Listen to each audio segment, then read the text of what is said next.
Olá, nesse vídeo nós vamos continuar o assunto da diferença entre vida eterna e reino. E ainda dentro do tema dos direitos de primogenitura e focando no assunto da perda do direito de primogenitura. E nós vamos ter por base agora o texto de Gênesis capítulo 25, versículos 27 a 34, para falarmos do segundo nome mencionado como exemplo da perda da primogenitura no Antigo Testamento. Nós já falamos no primeiro vídeo sobre essa questão da primogenitura, citamos Rúben, né? E agora vamos continuar falando agora de Esaú.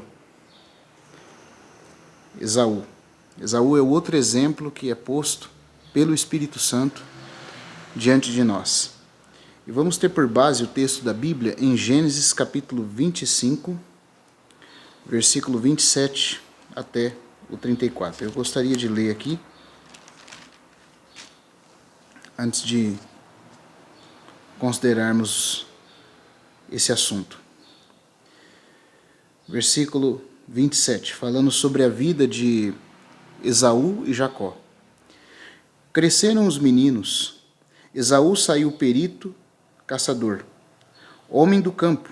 Jacó, porém, homem pacato, habitava em tendas. Isaque amava a Esaú, porque se saboreava da sua caça. Rebeca, porém, amava a Jacó. Tinha Jacó feito um cozinhado quando, esmorecido, veio do campo Esaú. Ele disse: peço-te que me deixes comer um pouco desse cozinhado vermelho, pois estou esmorecido. Daí chamar-se Edom. Disse Jacó: vende-me primeiro o teu direito de primogenitura. Ele respondeu: estou a ponto de morrer. De que me aproveitará o direito de primogenitura? Então disse Jacó: jura-me primeiro. Ele jurou e vendeu o seu direito de primogenitura. Deu, pois, Jacó a Esaú pão e o cozinhado de lentilhas. Ele comeu e bebeu, levantou-se e saiu. Assim desprezou Esaú o seu direito de primogenitura. Então agora vamos falar desse segundo caso da perda da primogenitura, conforme relatado aqui para nós no livro de Gênesis. O segundo personagem, Esaú. Esaú, assim como Rúben, perdeu o seu direito da primogenitura. Na história de Esaú, toda a herança foi para seu irmão mais novo. Diferente de Rúben, né, que parte da primogenitura, né, a melhor porção da primogenitura, na verdade, a parte mais significativa dela foi para José. O direito de realeza foi para Judá, e o sacerdócio caiu sobre Levi. Mas no caso de Esaú, todo o seu direito de primogenitura foi para Jacó. Esaú perdeu seu direito de primogenitura para satisfazer um prazer da carne. Ele vendeu seus privilégios a Jacó por um simples prato de lentilhas. Então veja, quando o texto de Hebreus, no capítulo 12, diz que nós não devemos considerar o direito de primogenitura como algo simples e não devemos ser profanos, né, e impuros. A ideia, praticamente, é que profano foi Esaú e impuro foi Rúben. Mas tanto aquela condição profana de Esaú como a condição, né, impura ou fornicária de Rúben foi o ponto em que perderam o seu direito de primogenitura.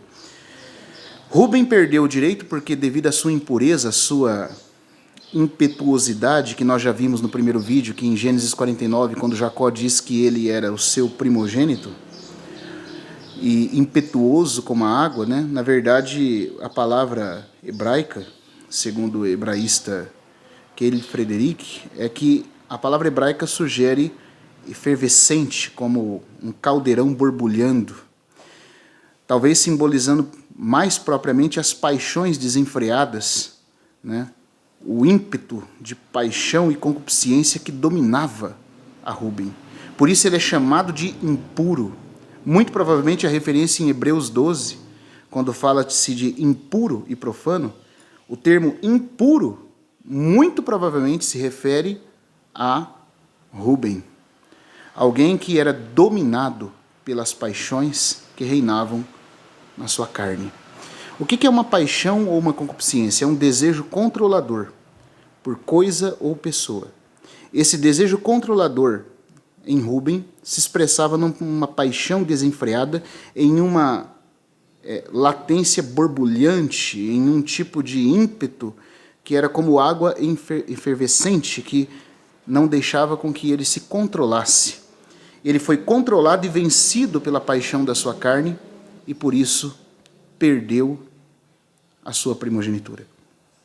Uma lição muito clara e muito forte para nós de que os pecados na área, né, das nossas paixões carnais são aquilo que vai nos fazer, ou que poderão nos fazer, né? Não seja essa a nossa realidade, mas que poderão nos levar, sim, amados irmãos e todos aí que me assistem, a não termos o direito à herança de Deus naquele dia.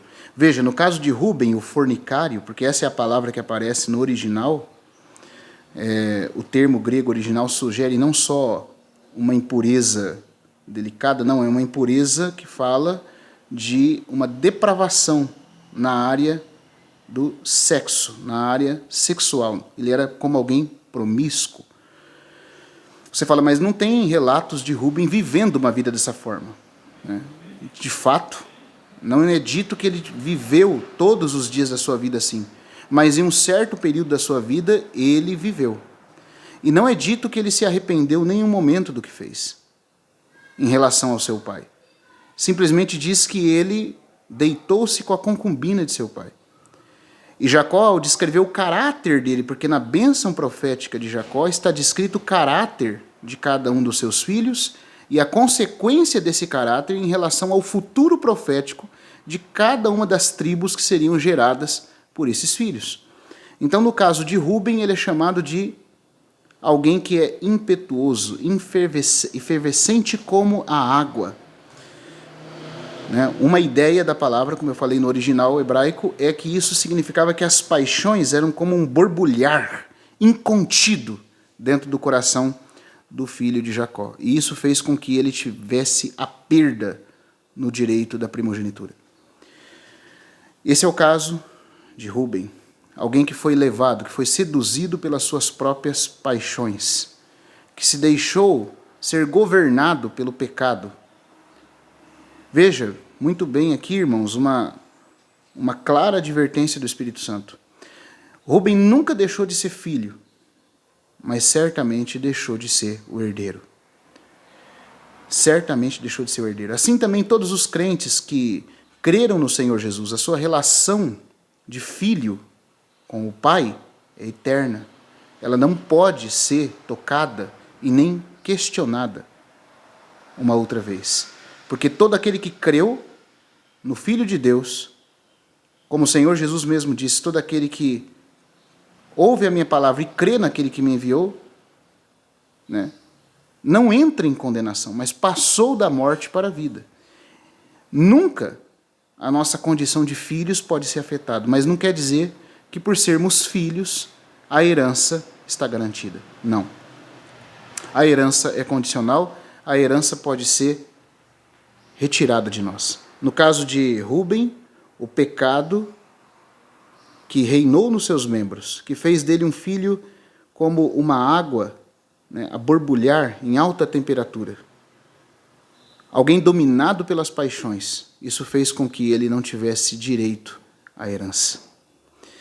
Agora nós estamos vendo um outro caso, o caso de Esaú.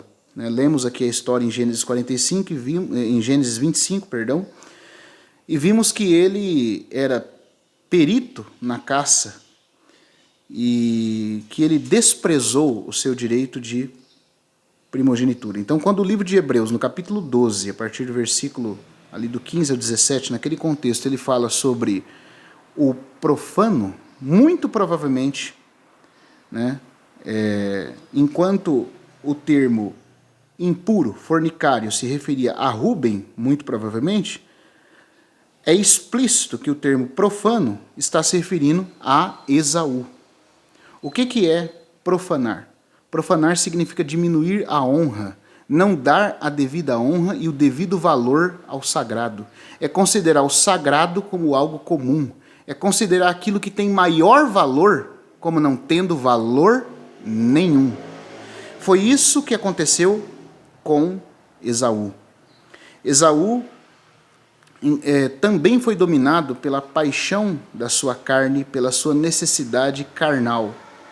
E considerou que essa necessidade na carne era mais preciosa do que o fato de que ele poderia ser contado como o herdeiro de Isaac e aquele de quem, ou por meio de quem, caso ele herdasse a bênção e a primogenitura, poderia então vir o Messias.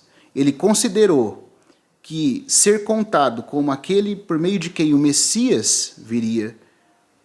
Ele considerou que ser contado como o herdeiro de seu pai era coisa que de nada valia. O que importava para ele era satisfazer os prazeres momentâneos. Ele trocou o prazer e a glória eterna por um prazer carnal e momentâneo do seu corpo. Tanto em um caso como em outro, foi um prazer temporário e carnal que levou os dois filhos a perder o direito da primogenitura. No caso do filho de Jacó, Rúben, foi um prazer carnal na área sexual. E como esse pecado tem derrubado muitos dos servos de Deus nos dias de hoje. Alguns não aprendem o que é a vida pelo Espírito, não sabem, né, que, apesar de serem filhos, precisam aprender a viver uma vida de mortificar os feitos do corpo pelo Espírito. E dão vazão às paixões carnais, que cada vez mais os domina, cada vez mais os conquista, e alguns ainda chegam a ir mais longe. Desde que eu fui justificado em Cristo, não posso perder minha salvação, então a minha posição está segura. Sinto dizer, amado irmão que me assiste, que embora a sua posição como filho esteja segura, a sua herança nunca esteve segura. O Senhor Jesus concede perdão imerecido, mas nunca louvor imerecido. Essa é uma frase do nosso irmão D.M. Penton. O Senhor Jesus sempre concede perdão e salvação imerecida, mas nunca louvor e galardão imerecido. Então nunca pensemos que a posição da herança está garantida. Não está. Se estivesse, Rúben, por pecar contra seu pai, embora não tivesse deixado de ser filho, né, ele não teria perdido também a herança. Filho ele sempre foi. Sempre foi contado como uma das tribos, mas a herança nunca mais ele recuperou. Então isso é uma grave advertência, uma séria advertência para nós. Nós que estamos no tempo do Novo Testamento, que também somos filhos de Deus por meio de Cristo Jesus, a quem estamos unidos pela graça. Mas apesar de sermos filhos, de termos direito à primogenitura, assim como Esaú tinha, assim como Rúben tinha, podemos perder se desonrarmos ao nosso pai ou se valorizarmos mais os prazeres temporais e carnais do pecado do que a nossa herança, que ele tem preparado para todo aquele que o ama. Aqui no caso de Jacó, né, com Esaú, nós vemos que Esaú desprezou seu direito de primogenitura por causa de uma satisfação temporária, carnal, plenamente carnal, uma satisfação tão pobre, tão insignificante, que tinha a ver com satisfazer o seu apetite, a sua necessidade de alimento.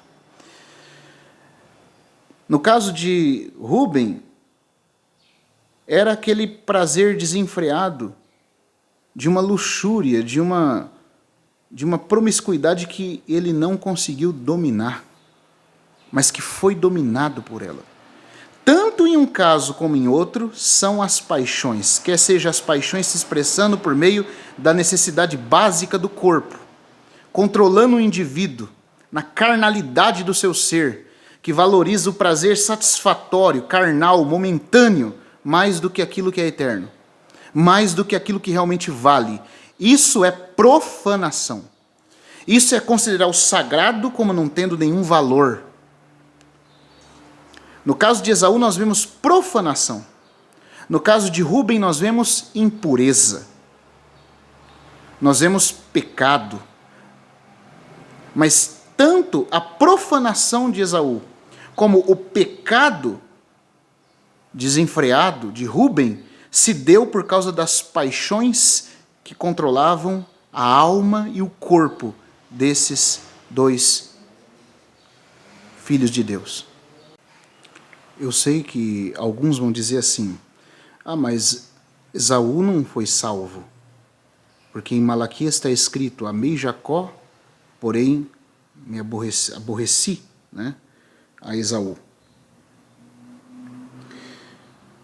E algumas versões até falam: odiei a Esaú. Mas nós temos que ver essas expressões bíblicas dentro do seu contexto. Esse versículo é repetido por Paulo, ele se encontra em Malaquias capítulo 1, versículo 2 e 3, né? E ele é repetido por Paulo em Romanos 9. Mas será que Deus estava falando que odiou Esaú no sentido de salvação? No sentido de condená-lo eternamente, banido da sua presença? Nós vemos que a bênção da primogenitura tinha a ver com a questão de estar contado ou não dentro do propósito de Deus em relação a Cristo como Messias prometido e em relação à herança da terra. Cristo como Messias prometido é aquele que é o rei e também o sacerdote. E a porção da terra tem a ver com a porção dupla da terra. Tanto o sacerdócio como a realeza que falam dos ofícios ocupados pelo descendente prometido, como a porção da terra, é o que está dentro, né, dos termos da herança do primogênito. Então, eu posso dizer que a primogenitura tem a ver com Cristo e o reino. Ele não tem a ver com salvação ou perdição eterna. Quando Esaú foi rejeitado por Deus, ou Deus aborreceu a Esaú, como está escrito em Malaquias 1, versículo 2 e 3, isso significa que ele não seria mais a descendência por meio da qual viria o Messias e o reino do Messias. Só isso. Não quer dizer que ele não era salvo, não quer dizer que Deus não o amava, não quer dizer que Deus não quisesse salvá-lo, ou que Deus então estivesse destinado a ele a perdição eterna. Os assuntos de Malaquias em relação ao aborrecer a Esaú, né, como ele foi rejeitado por Deus, não tem a ver com condenação ou perdição eterna, mas sim com direito à herança e a ser contado como participante em tudo aquilo que o herdeiro, que é o Messias, herdaria. Isso, Esaú foi cortado, mas não quer dizer que ele não era filho de Isaac, que ele não era amado por Deus. Primeiro, o indivíduo, o homem Esaú, não é dito que Deus o desprezou no sentido de salvação, mesmo porque ele era um filho de Isaac. Ele só perdeu a bênção e se tornou servo do seu irmão, está escrito. E nos lugares desertos, nos lugares áridos, seria a sua morada. É interessante que o nome Esaú, né, significa peludo, aquele que é coberto de pelos, porque ele tinha muito pelo.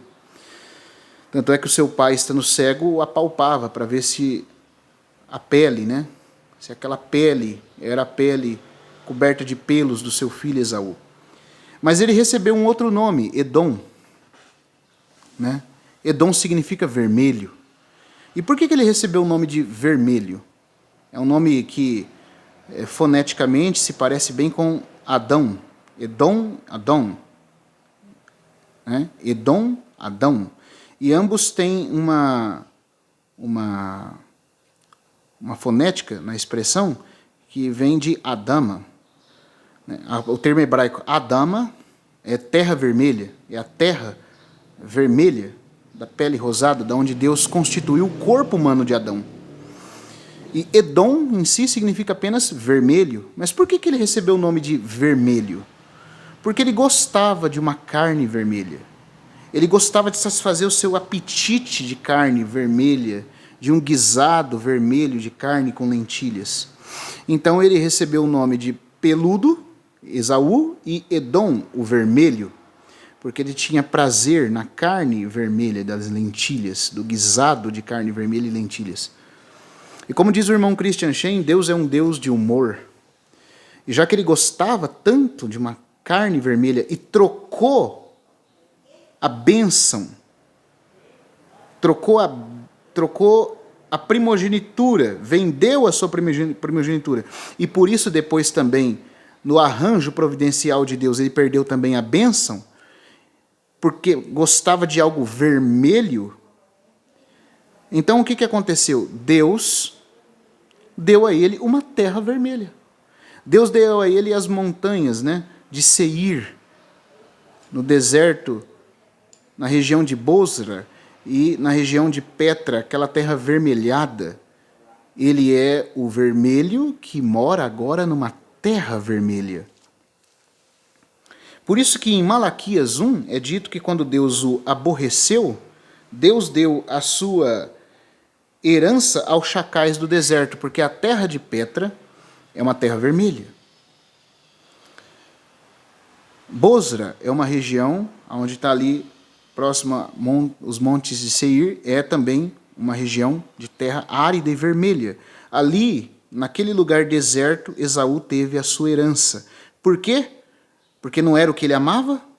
Ele não amava ser chamado de o vermelho, que tem prazer, que alimenta os seus prazeres corporais por uma carne vermelha, e desprezou o direito daquilo que é eterno, daquilo que tem glória, daquilo que é imarcessível, por algo passageiro, transitório, terreno, de cor vermelha, uma carne. Então Deus deu a ele a terra vermelha, a terra de Edom, a terra do vermelho. Deus é um Deus de humor, mas o humor em Deus é um humor solene. É aquilo que nos leva a falar, aquilo que nos leva a pensar. Como Deus nos tratará? Ele nos tratará segundo nós tratamos aquilo que Ele considera sagrado. O que o Senhor é para nós hoje determinará o que seremos para Ele naquele dia. Então, já que Esaú gosta de vermelho, Deus dá a ele uma terra vermelha. E quem foi o povo que Deus desprezou? Foi o povo de Esaú. Mas veja, Deus os desprezou como povo, no sentido coletivo, porque por falha do pai e pelos descendentes, em geral, terem participado desse tipo de coração profano em relação às coisas de Deus, porque depois toda a história do povo de Esaú, que é o povo edomita, que habitava na terra de Edom, por isso Edom e Esaú são sinônimos, Esaú recebeu outro nome chamado Edom, e a terra dele, a terra de Esaú, foi chamada a terra de Edom. Os edomitas que habitavam ali, descendentes de Esaú, em geral, sempre desprezaram as coisas sagradas. Por causa disso, eles nunca mais foram contados dentro do propósito de Deus. E é nesse sentido que Deus os despreza, mas não no sentido de salvação individual. Não no sentido de amá-los individualmente. Porque nós temos que entender que Esaú ainda assim era filho de Jacó. Era filho de Isaac, perdão. E ainda assim, mesmo como servo de Jacó, ele ainda subsistiria. E nós lemos em Deuteronômio, quando o povo de Israel tentou entrar em Números, e também depois isso é repetido por Moisés em Deuteronômio. Quando o povo de Israel tenta entrar nas suas saídas, nas suas jornadas, ele tenta entrar em Canaã, passando pelo território de Esaú, e Esaú os resiste, o povo de Esaú os resiste ali, os edomitas não deixam que eles tentem entrar. Quando Israel vai tentar se armar para a batalha, o Senhor fala: não pelejareis contra Esaú, vosso irmão. A terra de Edom pertence a eles, eu os tenho dado a eles. Então veja como Deus ainda assim se importava, no sentido de ainda ter uma graça, ainda ter o olhar de Deus sobre Esaú, ainda que fosse como servo, ainda que fosse como aquele que serviria seu irmão mais moço. Mas Deus ainda se importava com eles. Tanto Esaú, o pai, foi inferior a Isaque, como o povo de Esaú, os edomitas, foram inferiores a Israel, mas Deus ainda se importava com eles. Só que no que diz respeito à herança, no que diz respeito à terra prometida, eles não tiveram parte. Nem no descendente e nem na terra. Eles não tiveram a pessoa do Messias como rei e sacerdote, vindo da linhagem deles, e eles não tiveram a terra, que diz respeito ao reino do Messias futuro, vindo ou sendo dado a eles. Isso eles perderam para sempre. Por quê? Por causa de um prazer temporário carnal. Então aqui tem uma grande e solene lição sendo desvendada diante de nós. Nossa relação como filhos nunca será tocada. Como a de Esaú, em relação a Isaque, nunca foi tocada. Ele sempre foi e sempre seria o filho de Isaque. Mas herdeiro, não. Ele perdeu a bênção porque já tinha vendido a primogenitura. Como ele perdeu, ele não tem direito agora ao Messias vir da sua linhagem, e ele não tem direito à terra onde o Messias governará, que diz respeito ao reino do Messias. E isso tem uma aplicação para nós no Novo Testamento.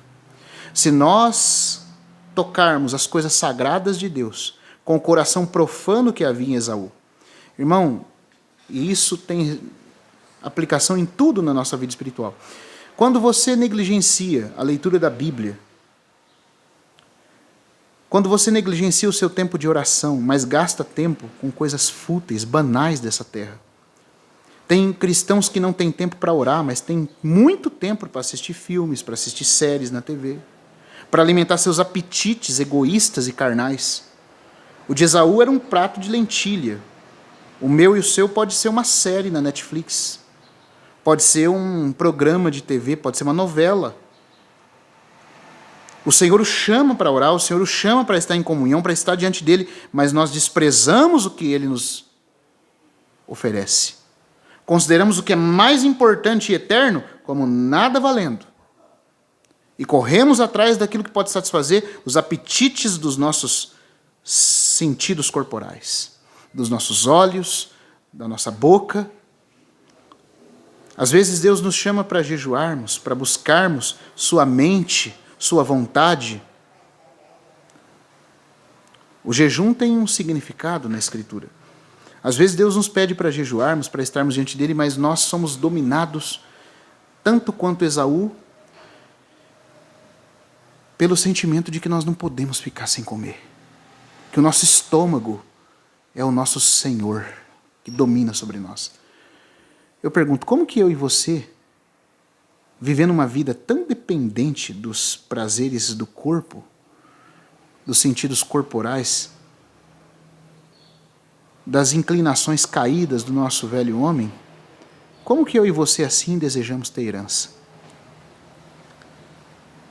Nós nos abstermos, vencermos essas coisas, não é requisito para ser filho, mas certamente é requisito para honrarmos ao nosso Pai e termos direito à herança. Foi por desprezar o que é sagrado, como nada valendo, que Esaú vendeu sua primogenitura e por fim perdeu a bênção de Isaque. Tudo na nossa vida, todas as coisas que nos são oferecidas agora, como diz Jonathan Edwards, nós deveríamos orar, Senhor, grava a eternidade nos meus olhos. Nós deveríamos fazer todo tipo de ação nessa vida à luz daquelas coisas eternas que estão diante de nós, prometidas na palavra de Deus. Deveríamos. Por quê? Porque se eu desprezar o que é eterno, se eu abrir mão daquilo que é eterno em busca de um prazer temporário aqui, meus queridos irmãos, nunca deixaremos de ser filho, mas podemos esquecer o assunto da herança. Isso é tão sério que esse exemplo de Esaú é repetido no Novo Testamento na carta aos Hebreus para nós. Não haja entre vós nenhum impuro ou profano, Nem um impuro, no caso, um fornicário, como foi Rúben, e nem um profano, como foi Esaú. O que é o profano? Aquele que considera o que é mais sagrado, o que é mais elevado, como nada valendo. Que considera que não dá o devido valor ao que é sagrado, que rebaixa o significado. Não pensemos que Deus vai deixar passar despercebido isso. Cada ação nossa, cada ato nosso, cada oportunidade de escolha nossa está sendo pesada na balança de Deus para decidir a nossa posição como primogênitos, herdeiros ou como aqueles que serão deserdados no dia da herança. Eu e você somos profanos? Há alguma coisa no nosso coração que nos faz, irmãos e todos vocês que me assistem, desvalorizar o que realmente tem valor? Nós somos daqueles que temos tempo para assistir TV, para lazer, para qualquer coisa, mas não temos tempo para orar, não temos tempo para estudar a palavra, não temos tempo para interceder pelos irmãos, não temos tempo para cuidar dos conservos que o Senhor nos confiou, não temos tempo para exercitar os dons espirituais que Ele nos deu, mas temos tempo para satisfazer os nossos apetites carnais, sensuais e egoístas. Esteja certo, querido irmão. Esteja certo. Sua relação com o pai como filho não é quebrada, mas herança, esqueça, se você e eu ficarmos e nos contentarmos em viver uma vida assim. Você diz, mas eu não consigo, mas o Espírito Santo está aí para te ajudar. Ele é o Consolador, Ele é aquele que nos assiste nas nossas fraquezas e tem toda a suficiência para nos ajudar. Nenhum de nós terá desculpa naquele dia diante do Senhor.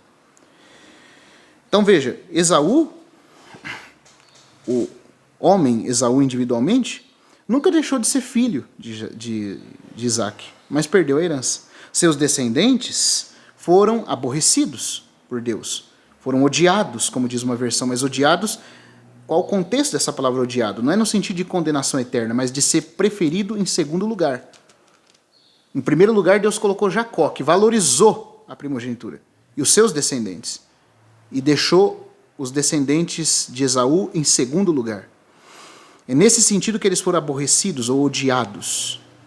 E isso ainda assim como nação, porque como indivíduos, além de a salvação de Esaú estar assegurada na tipologia, no princípio da filiação dele vista de modo inquebrável em relação a Isaac, assim também os seus descendentes tiveram pessoas no meio deles que foram salvas. Então, quando está falando que Deus odiou a Esaú ou aborreceu Esaú, está falando de Esaú como povo, como nação, que foi deixado em segundo lugar por não ter valorizado a primogenitura. E os seus descendentes, de modo geral, também não valorizaram e por isso foram deixados em segundo lugar. Mas ainda assim eram salvos. Ainda assim eram amados de Deus. Ainda assim, Esaú, né, em si, o homem Esaú era alguém que Deus mantinha seu amor salvador por ele. E para os seus descendentes, de modo individual, Deus também tinha um amor salvador e Deus se importava em salvá-los. Mas no sentido de herança, tanto o pai Esaú como o povo de Esaú foi deixado em segundo lugar. Foi rejeitado por Deus. E a prova de que o ódio ou aborrecer de Deus aqui em Malaquias não se refere à condenação, nem para com Esaú, o Esaú individual, o pai da nação edomita, e nem para com a nação de Esaú, os edomitas. Esse ódio, essa rejeição não significa perdição, porque se Deus odiasse a nação de Edom, os filhos de Esaú, no sentido de salvação, então ele não poderia ter salvado, por exemplo, Jó e Elifaz. Porque tanto Jó como Elifaz eram do território de Edom. Elifaz, o temanita, a terra de Temã, né, é na região que ficou como herança para o povo de Esaú. Mas Elifaz era um servo de Deus. Era um amigo de Jó que conhecia de modo profundo tudo o que se podia conhecer de Deus naquela luz veterotestamentária da época patriarcal.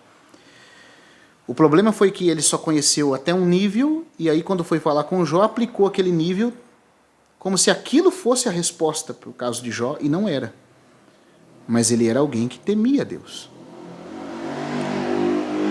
Jó, da terra de Uz, também era alguém que habitava no território de Edom.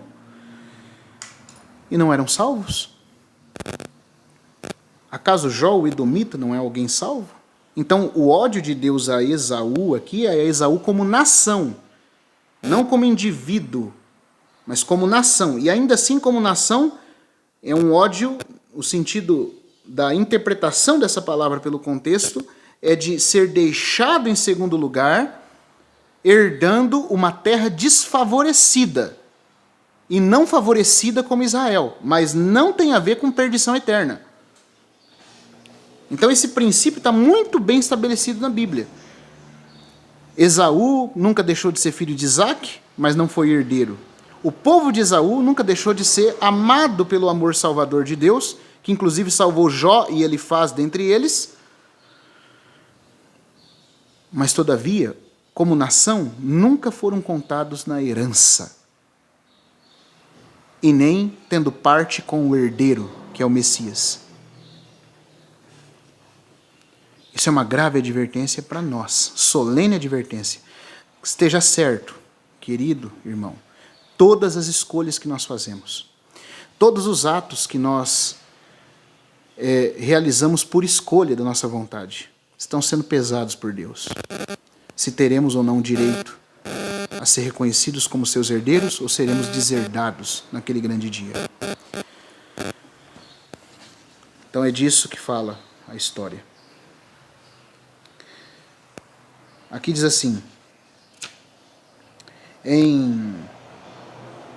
visto que o direito da primogenitura havia sido prometido a Jacó, né, em Gênesis 25, versículo 23, alguns duvidavam que Esaú realmente fosse o possuidor do direito.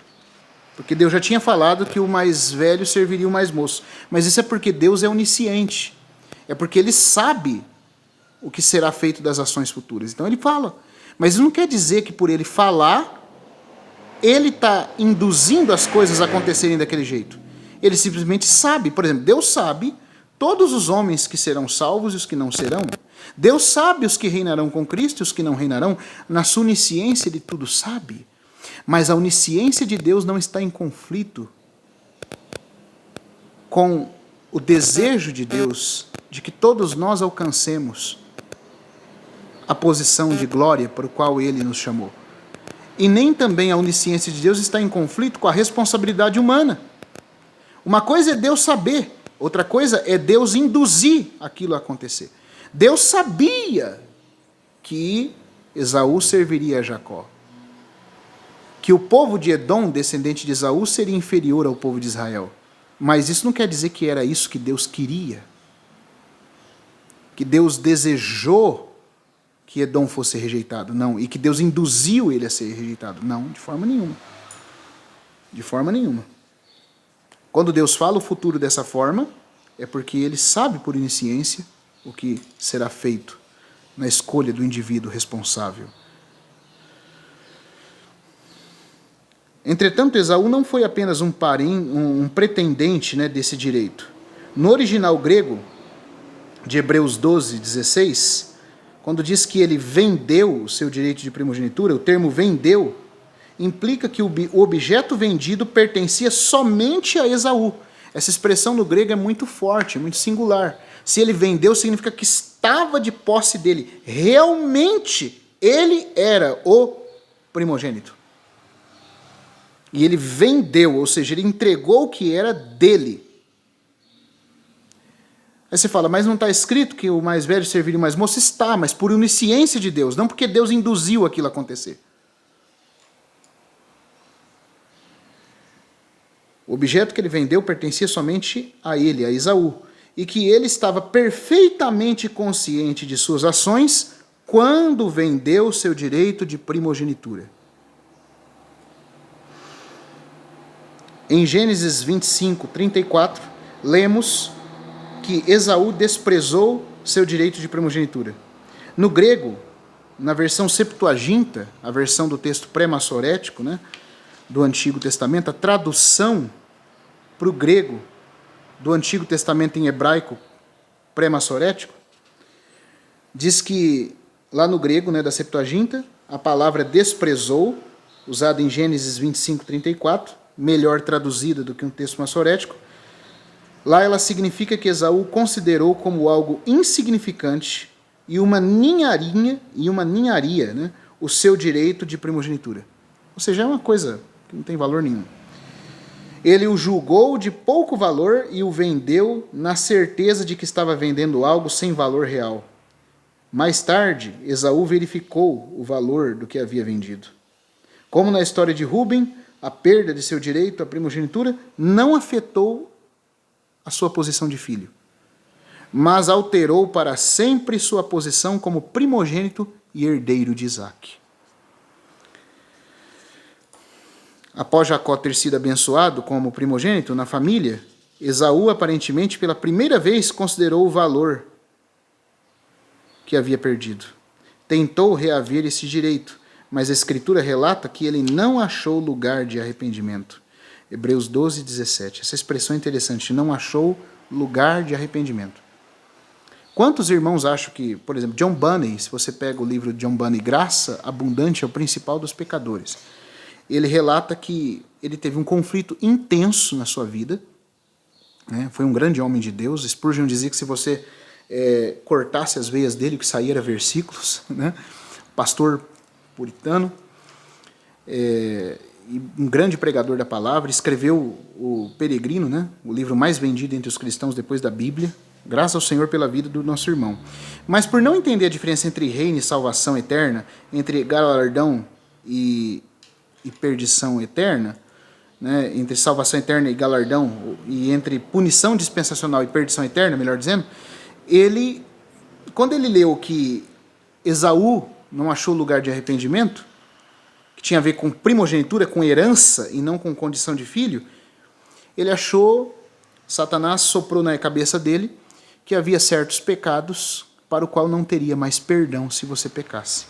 E esse irmão passou uma tormenta de opressão diabólica. Num determinado momento da vida dele, talvez o que eu creio, né, e o que ele mesmo depois descobre, é que ele começou a ter pensamentos blasfemos contra Deus. Na verdade, são dardos inflamados do inimigo, né?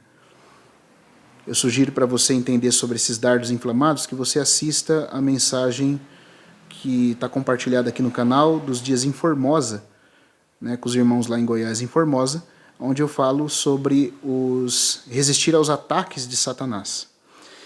Né? Há em Satanás e nos seus espíritos malignos a capacidade de colocar pensamentos na nossa cabeça que não são nossos. Nós temos que aprender a detectar isso, e como detectar e como resistir. Tem coisa que vem do nosso pecado, agora tem coisa que é dardo inflamado do inimigo. E no caso do John Bunyan era o que ele estava sofrendo, um dardo inflamado, pensamento blasfemo. E ele, passando por uma opressão muito grande, já com vários pensamentos atormentando a mente dele, ele tentando negar, um determinado momento veio um pensamento sugestivo, demoníaco, dizendo assim: venda a Cristo como sendo o direito de primogenitura. E um outro pensamento forçadamente na sua mente o fez quase como que declarar com os lábios, embora ele tentou segurar isso, mas saiu aquela expressão dizendo: que seja, que assim seja. E por causa disso ele enfrentou uma tormenta, né, diabólica, achando que estava condenado e que não tinha mais salvação. E todo o livro, não vou dizer todo o livro, mas boa parte do livro é dedicado a como o Senhor foi curando e restaurando ele disso. Mas, como ele teria sido poupado. O próprio Spurgeon, naquele livro ali em cima, né, As Parábolas e Milagres do Senhor Jesus, ele diz que muitos dos tormentos de John Bunyan, quando ele lia os relatos do John Bunyan, ele dizia que provavelmente devia ser opressão diabólica. Não tinha nada a ver com o convencimento do Espírito Santo. Muitas daquelas coisas. E como John Bunyan teria sido poupado, irmãos, e como muitos irmãos também seriam poupados, se entendesse que o livro de Hebreus não está falando de salvação ou perdição.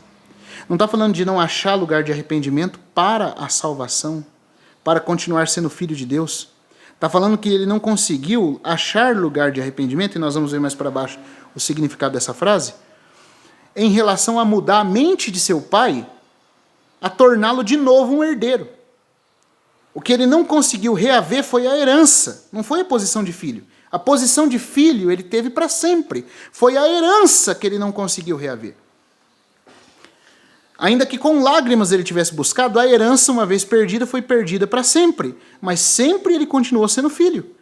Agora, o nosso irmão Bunyan, ele achava, né, e Satanás ali atormentando, buzinando na cabeça, na consciência dele, que ele tinha negado o Senhor e que por isso esse versículo sempre ficava vindo à tona que Esaú não achou lugar para arrependimento, mesmo que tivesse chorado buscando. Ele dizia, talvez esse seja meu caso, estou acabado. Mal sabia ele que tanto o pensamento que o induziu a falar venda a Cristo e que assim seja era do diabo, como também não era de salvação que esse versículo estava falando. Depois ele descobriu que o pensamento soprado era do diabo e que ele não tinha vendido a Cristo coisa nenhuma. Mas talvez tudo teria sido resolvido se ele soubesse a diferença entre reino e vida eterna. E que aqui não está falando de vida eterna, nem de perder a condição de filho. Porque uma vez filho, filho para sempre. Uma vez salvo, salvo para sempre. Aqui está falando da condição de perdermos a herança e não podermos mudar o parecer do Pai Celeste em relação a nos fazer herdeiros, se perdermos a primogenitura naquele dia. Com certeza, naquele dia também, como diz o Senhor Jesus, muitos crentes vão chorar e ranger os dentes, mas não conseguirão mudar a mente do Pai em relação à herança, mas nunca deixarão de ser filhos. Então, nós vamos ver no próximo vídeo que vamos gravar o significado da expressão não achou lugar de arrependimento. Eu vou concluir aqui, nós vamos parar o vídeo aqui, tá? E vamos continuar num próximo vídeo que vamos gravar falando sobre o significado de achar lugar de arrependimento. Nosso irmão Bunyan passou todo esse tormento porque não via a diferença entre galardão e salvação eterna. E também, no princípio, ele não entendia que era Satanás que estava ali atormentando a mente dele. Depois ele descobriu que era Satanás, que oprimiu a mente dele com aqueles pensamentos e que também tentou induzir ele a falar aquilo, coisa com a qual ele não concordou. Mas um outro grande peso, uma grande ajuda teria também ele ter visto que o livro de Hebreus está falando de herança e não da condição de filho. É para a herança que nós não podemos mudar a mente de Deus no dia do tribunal de Cristo, caso nós formos achados em falta, formos achados como alguém profano. Então, continuando aqui, diz, após conscientizar-se do valor do direito da primogenitura e do que havia ocorrido, implorou a Isaque, seu pai, para que mudasse sua decisão e o abençoasse também. Esaú clamou a Isaque, acaso tens uma única bênção, meu pai? Abençoa-me também, a mim, meu pai. E nos é relatado que Esaú levantou a voz e chorou, como é repetido lá em Hebreus 12. Agora, no próximo vídeo, nós vamos dar seguimento dessa parte em diante aqui, falando sobre o significado de não achar lugar para arrependimento, tá bom? Que o Senhor abençoe cada um. Até o próximo vídeo.